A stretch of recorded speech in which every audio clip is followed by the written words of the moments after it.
metal-heads.de.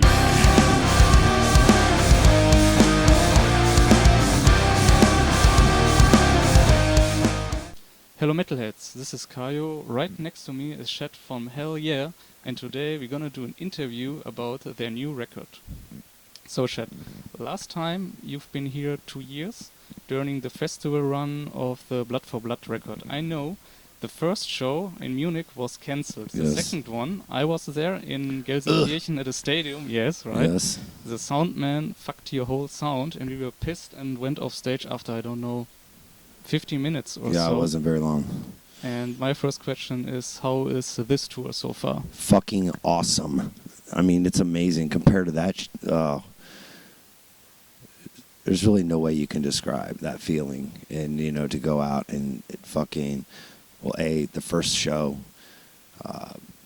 was gear stuff. And I mean, there were probably 30 people up there running around trying to fucking figure that out. And it was like, you got 7 songs, 6 songs, 5 songs, 4 songs. You know, they're just telling us the time down, you know. Okay, no songs, no more time. Serious? Bye. Yeah, oh yeah. Because they couldn't figure it out. We would have got up and played 1 song. I mean, if we could have. You know what I mean? All those people there. And nobody wants to let anybody down. And then the next show was something that was just the most ridiculous thing, or whatever, where the microphone wasn't patched right. I get up and I hold it and I sing into it and scream into it. That's what I do. I don't fucking, work on it.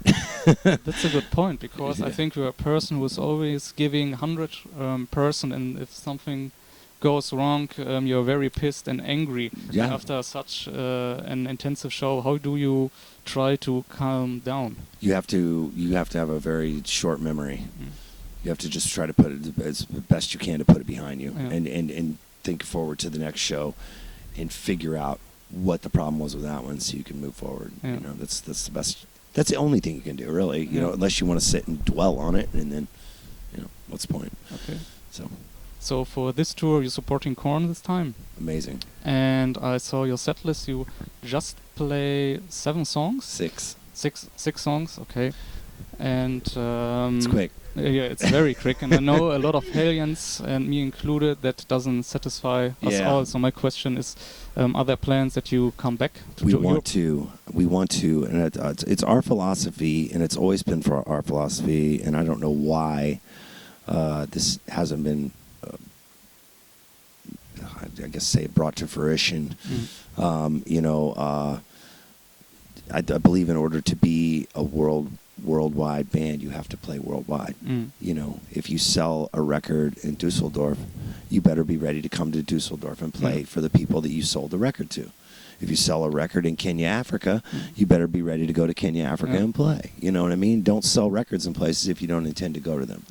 You know, so it's expensive. I mean, it does. I mean, it really does. It probably more than you realize, like how much money it really does cost to come over here and tour, but it's fucking worth it, you know. And I believe that you have to service your fans. You have to keep coming back and delivering, and then that word on the street just keeps growing and growing and growing and growing.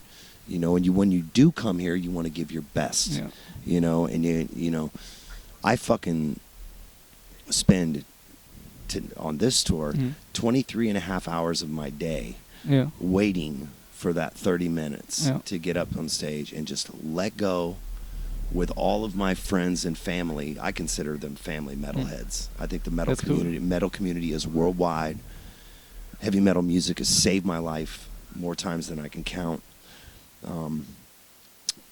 I have a loyalty to metal, and I know that those people in front of me have a loyalty to metal, and I think in that we automatically have a bond. We have a connection, and the music is what brings us together. You only need one thing to bring a group of people together, one common denominator. And how radical is it? How amazing is it that our one thing that brings us all together is heavy metal? It's fucking cool. We know that we're in a safe house. We know that we're surrounded by people that we at least have one thing in common with. And I think that allows people to truly just leave all of life's problems and worries and cares outside and enjoy yourself for a few hours. Yeah. I think you deserve that Yeah. as a human being, right? Definitely. Every once in a while, just to take a fucking break from life and just let's get in the pit, or let's just stand fucking side by side and fucking slam and just be with our friends who we may know or may not know, but we all know that we're in a safe place, Yeah, and we're definitely. amongst family, Yeah. and it's a really exciting thing for me. Yeah. I think I've noticed it more and more. It's just life, you know. As you get older, you do start paying more attention to maybe things that you might have taken for granted or not known when you were younger and stuff. And I take nothing for granted. That full 30 fucking minutes I'm on that stage, I take not 1 second for granted. You said once on a live show, music here in this room, you don't need a doctor. Music is your therapy. Yeah, and it's that, that's yes, right. yeah. You can leave all your problems outside the door. Yeah. You can concentrate on the music, and whatever you want, you can go for it during the show. It's heavy metal psychotherapy. Yeah. You know, it's crazy because a lot of people, you know, in America, I don't know if you do it here. I don't know. The cultures are different. But in America, everybody is just throwing money at psychologists and psychiatrists and trying to find the solution to their fucking problems, and it could be right in front of their face. And I think with us, as metalheads and metal kids, that we understand that fucking we don't need to throw the money at those kind of people that probably don't even care if you get better or not. You know, they don't care if you walk out of their office feeling on top of the world. You know, we buy concert tickets. Yeah, definitely. And goddamn it, when you come in and you let go like that, you are going to walk out of there. The world's still going to be the same. Those problems are still going to be there. But there's going to be some bags that have rolled off your shoulders. You know, there's going to be some tension and some stress that you've left behind and that you left in that room. So you're going to be more invigorated to face life. You know what I mean? And I think and I think that togetherness shows that you're not alone as we fight through life. You know what I mean? We fight together. That's how we do it. Yeah. You know, we live together, we learn together. That's how we do it. That's cool. It's fucking amazing. So let's come to your new record, Undeniable. Came out last year. And the title for the record came basically from that people walks to Hellyeah and said, hey, nice band, but what about Mudvayne? What about Pantera? And asked all the stuff about the reunion. And I know you ask yourself, damn, is it good enough what we are doing? And then came this line in... Tired of being denied. You know, if you're tired to be in the night, be undeniable and dot your I's on the bottom. Flip them over and turn them into an exclamation point. You know what I mean? Like, make a statement. You know what I mean? And it's more than just... That means so much to all of us. Anybody can take that philosophy and make it applicable to their own life. It doesn't just have to be a band that's tired of being denied. It could be you as a person. If you're tired of being fucking denied, be fucking strong. You know what I mean? Be strong and be confident in yourself. You don't have to be an arrogant fucking self-righteous asshole, elitist. You know what I mean? But you can be confident in your ability, and you can fucking grab the bull by the horn, so to speak, and just to really take control of your life. And that's kind of the point. It's like, that's the point of that line. If you're tired of being denied, be fucking undeniable. You know, if you're undeniable, then whether people like it or not, they at least have to look at it. You know what I mean? Do something that's going to get people's attention. And then fucking boom, got that shit. So after 9 months, you released that record. Would you say the pictures of the press and the fans and the people changed a little bit about Hellyeah? That they say, yeah, we respect what you are doing, and we leave that path of the individual members somehow behind and say, yeah, Hellyeah, that's the thing, you know? I think that what Hellyeah has done is gotten, I think, individually, me, Vinny, Tom, Kyle, Brady. I think individually we've gone back to our roots. You know what I mean? Which only helps the collective. You know what I mean? So It's been a slow process, but you don't want to turn too hard or you'll fucking throw people off in the wake, you know what I mean? So, we just, I think it was about Band of Brothers. We were like, you know what? It's like fucking, I didn't aspire to be a rock singer. I'm a metal singer. I want to get back to it. And it was almost unspoken, but the first song on that record was Warm Me. And that really kind of set the tone for that. And then when we got to Blood for Blood, and then we lost Greg at the doorstep of that, like literally 2 days before we were going to record it. We just kind of, and I think that made us even more focus on, because we had to rely on ourselves individually, and we had to work together collectively to be able to even bring that record together. It was such an emotional time for me personally when Greg left the band, because I'd been working with him for 15 years, and a long time. And but we came together and we started that record, and I think that our goal on that record was just to let every song be its own global whole. Let it be its own planet and have fit somewhere in the whole galaxy of the record. You know what I mean? But just try to make each song better than the last one, no matter what it was. No matter if it was more mellower, like a Hush or Moth or Demons, or you know what I mean. It didn't matter. Each one,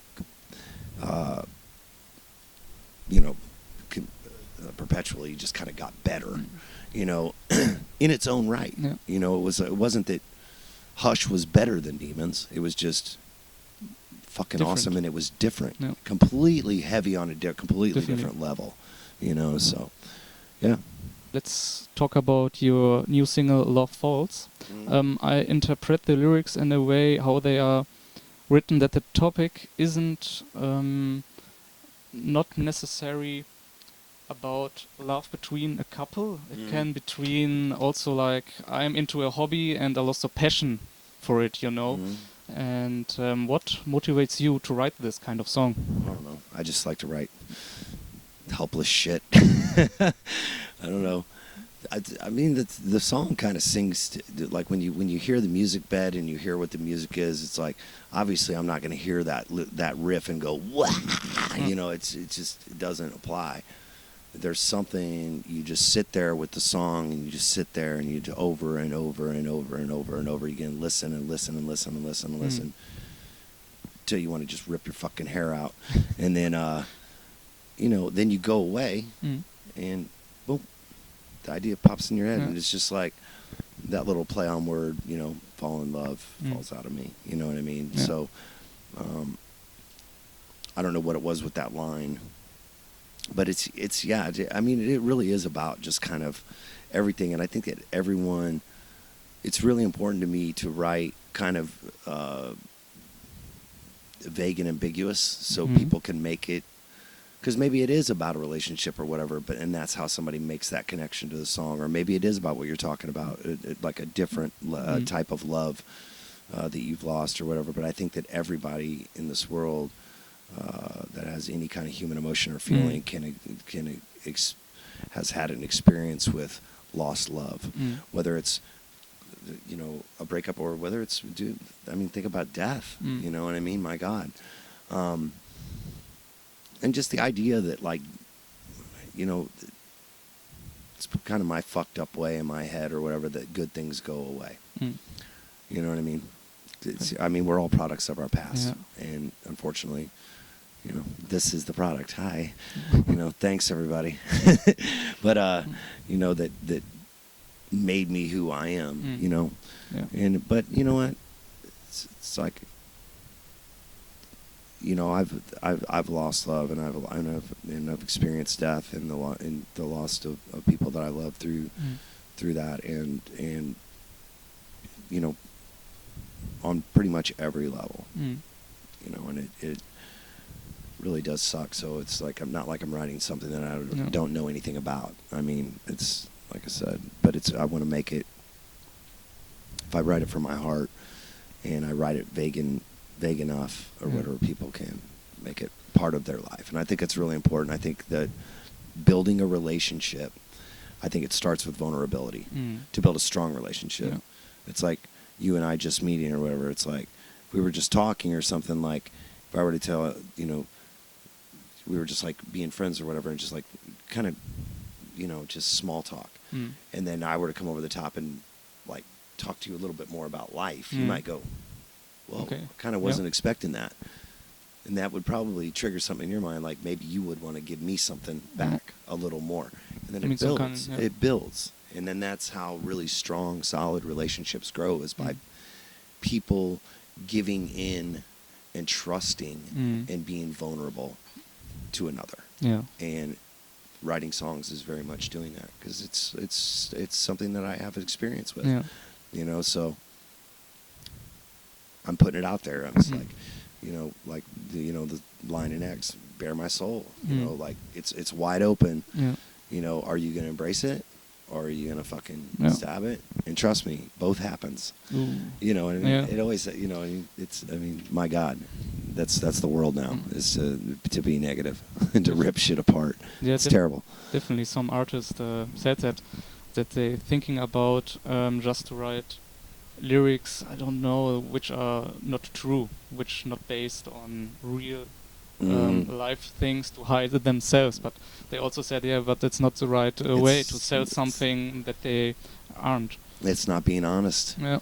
It's not being honest in yourself, and your music better damn well be an extension of yourself and your true emotion and who you are as a person. I know mine is. Yeah. And all of my friends that play in other bands that I admire, I know that theirs is.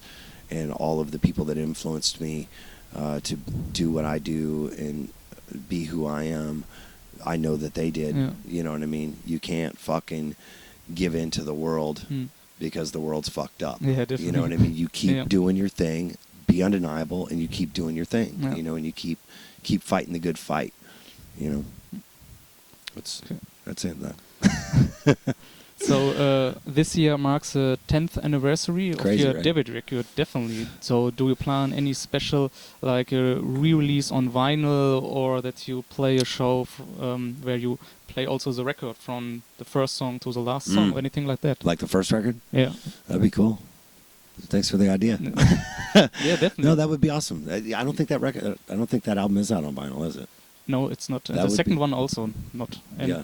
The first three actually aren't on vinyl. I think the different labels is why. Oh, okay. Yeah, the first two were on a different label, and then the last three were on a different label. So that's probably why. That's cool. Yeah. I also saw last year during your promotion to Undeniable that you plan to release a new DVD, and you captured things from the Australia tour. What happened to the DVD? We did. You know what? It's like we did release a DVD, but it only got released on the Australian version. Below the Belt? No.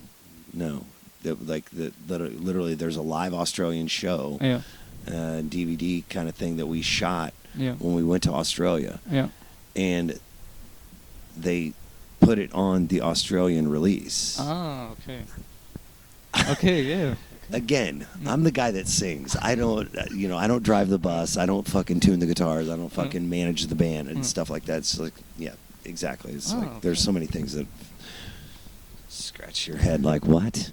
But yeah, so I don't know. Maybe I'm sure you can find it or get it somehow definitely. Or some way. I will check it out because it's really good, man. It's cool. It's intense. Yeah. It's fucking. It's a full set, and it's us in Australia, and we love Australia. And yeah, pretty much. Okay. So I got this little freebie here from a Mudvayne show in 2005, and it's a demo version from Blood Simple's first record. Yeah. And I know you did the same with Mudvayne back in the days. That you gave the demo, I don't know, Kill-I Ogata? Hellyeah, yeah, to fucking, who was it? Dino or something? Like something like that? Was that who it was? And he like loved it or whatever. Yeah, it's like start some shit. Yeah. And do you think this kind of promotion could maybe work in 2017? Fucking who knows? You know what I mean? People are like looking at that thing right now, like, what is that? Yeah. They don't even know what it is. Like this format, like. Is it a CD? Is it vinyl? I don't know. Is it some kind of a mini? Is that a 45? Yeah. You know what I mean? It's like, it's that crazy. I'm so glad though that things are starting to come out on vinyl, and things are being re-released on vinyl, and bands are doing cassettes too. Yeah, tapes. I think it's fucking awesome because it's analog. Yeah. It's tape. It's real. It's warm. It wraps around you. It's like people don't realize that like digital is just so flat. Yeah, you know, it's very thin sounding compared to like this. It doesn't have that. The ability. It doesn't have the ability. Yeah. Let's put it that way.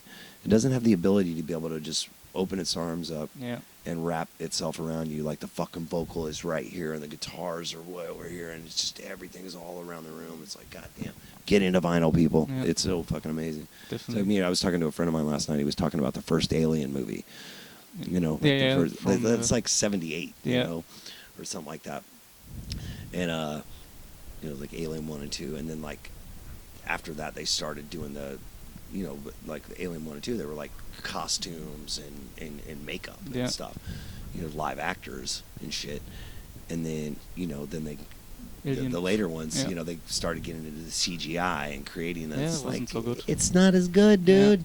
You know what I mean? That's almost like in acting. That's like with the costumes and shit. That's almost like the analog version of, you know, what came to be not as good. And really digital.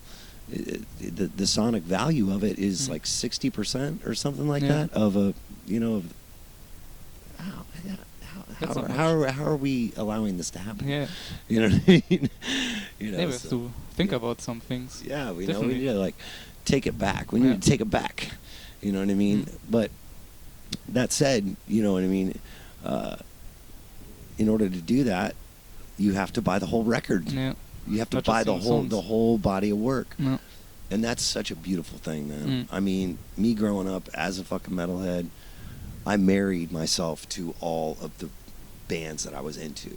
Fucking, you know, starting with Motley Crue, Too Fast for Love, to Shout at the Devil, to fucking Ride the Lightning, to fucking, you know, Slayer, Rain and Blood, to fucking Master Puppets, to fucking, you know, Megadeth, and, you know, and Anthrax, and just and on and on and on and on and on. We would go as a group, and there'd be 150 of us standing outside a record store at 9 o'clock in the morning waiting for them to open, so we could go in and buy whatever, you know, our new favorite band fucking was. And you married yourself to that composition, like that, all that body of work, and you get the whole story, you get the whole front to back vibe of what the band was going through in that particular span of their life when they were writing that record. And then that, it's because it's a body of work, it's so much broader, it'll last that couple years that it takes for another new record to come out.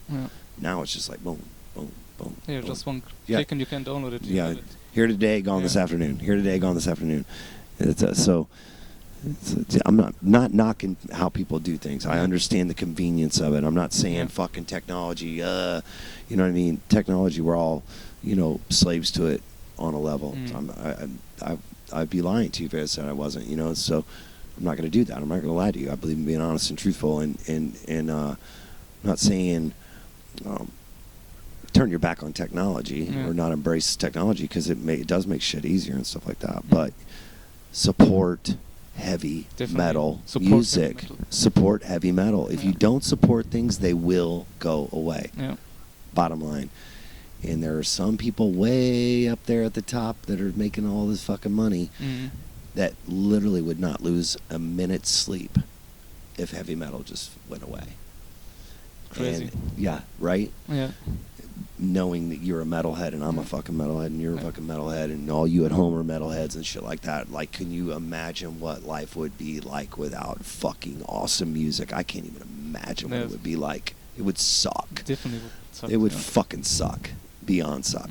So you have to support it, you know? And then, you know, I don't give a fuck. I don't need mansions. I don't need Lamborghinis. I don't need all that shit. You know what I mean?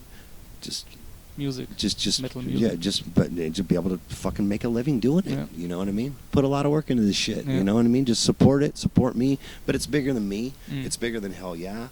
It's bigger than you know, Heaven Shall Burn and Korn. It's fucking a whole genre. You know, of great fucking music, you know, and all of them on one level or another are different from the other ones, which makes them special, and that's what makes bands special.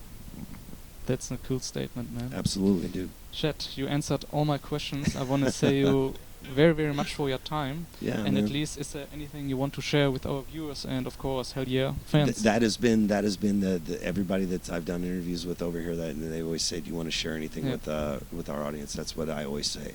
Is what we just talked about. Yeah. It's bigger than Hellyeah. It's bigger than me. It's about metal. Support heavy metal. Yeah. That's what I want to say. Okay. So support it, whether you buy a fucking concert ticket or a record or a song or whatever. I mean, you know, support metal. Yeah. Because I'm quite sure it's probably fucking saved your life. Yeah. You know what I mean? So Definitely. I think we all owe it something. Yeah. So Okay. Thank you very gotta much. put it on our backs. All right. See you next time. Metalheads TV.